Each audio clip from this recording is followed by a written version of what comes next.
இது வந்து மக்காடேமியா பிளான்ட்ஸா ஒரு நட்ஸ் வகையோட சேர்ந்தது. குயின் ஆப் நட்ஸ்ன்னு சொல்லுவாங்க. இது வந்து ஆஸ்திரேலியாவை பூர்வீகமாக கொண்டது. தென்னாப்பிரிக்காவில் வந்து அதிக அளவு நடவு பண்ணிட்டு இருக்காங்க.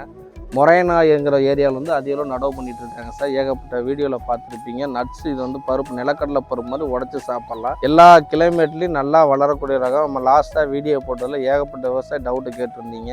எப்படி சார் அதை வளர்த்தணும், இது வந்து புது விதமாக இருக்குன்னு கேட்டீங்க. இது வந்து சீடு பிளான்ட் நடும்போது என்ன ஒரு பெனிஃபிட் வந்து பார்த்தீங்கன்னா, கிட்டத்தட்ட 70லேருந்து 100 வருஷம் லைஃப் வரக்கூடிய சார். திராட்சை மாதிரி கொத்து கொத்தாக காய்க்கூடியது. எல்லா கிளைமேட்லையுமே நல்லா வளரும். நீங்கள் ஹார்டிகல்ச்சர் கிராப் போட்டிருந்தாலும் சரி, ஃபாரஸ்ட் கிராப் போட்டிருந்தாலும் சரி, இடையில ஊடு பேரை வைக்கலாம். அதே மாதிரி இந்த மரத்தில் ஒரு ப்ளஸ்ன்னு வந்து பார்த்தீங்கன்னா, அனிமல் டிஸ்டர்பன்ஸ் உள்ள ஏரியாவில் நடலாம். ஏன்னா இலையோட அமைப்பு வந்து பார்த்தீங்கன்னா முற்கள் மாதிரி இந்த இடத்துல இருக்கும். மரமானாலும் அப்படி தான் இருக்கும். இது ஆடு மாடு வந்து கடிக்காது. 2க்கு 2 குழி எடுத்துட்டு சார், குறைஞ்சது வந்து 12 அடிக்கு ஒரு கன்று நடவு பண்ணலாம் சார். அடியில் வந்து 200 கிராம் வேப்ப முன்னாக்கு, மக்குன தொழு உரம் வந்து 3லேருந்து 5 கிலோ அளவு. மேலே வந்து அசோஸ்பெர்லாம் அஸ்டோ ஃபேக்டரி இல்லைனா மைக்ரோட்டன் கடல் பாசி மருந்து வந்து பார்த்தீங்கன்னா ஒரு செடி 100 கிராம் வரலும் போட்டு நடலாம் சார். இதோட பெனிஃபிட்னு வந்து பார்த்தீங்கன்னா, செடி நடவு பண்ணி 5 வருஷத்துக்கு அப்புறம் தான் வந்து விளைச்சல் கொடுக்க ஆரம்பிக்கும்.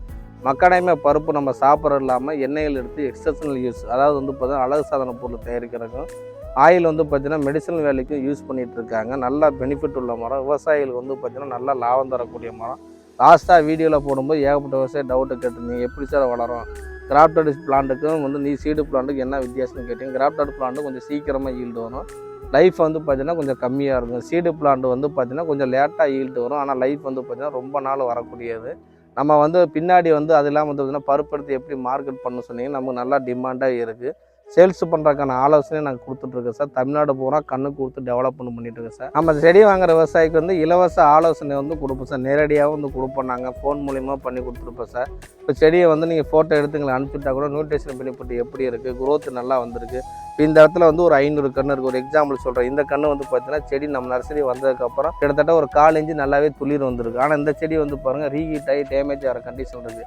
இது மாதிரிலாம் அவாய்ட் பண்ணிட்டு தான் விவசாயி கன்று கொடுப்போம். நீங்கள் நட்டதுக்கப்புறம் குரோத் எப்படி இருக்குது, வளர்ச்சியெல்லாம் கரெக்டாக இருக்கான்னு அப்பப்போ ஆலோசனை நாங்கள் கொடுத்துட்டு தான் சார் இருக்கிறோம்.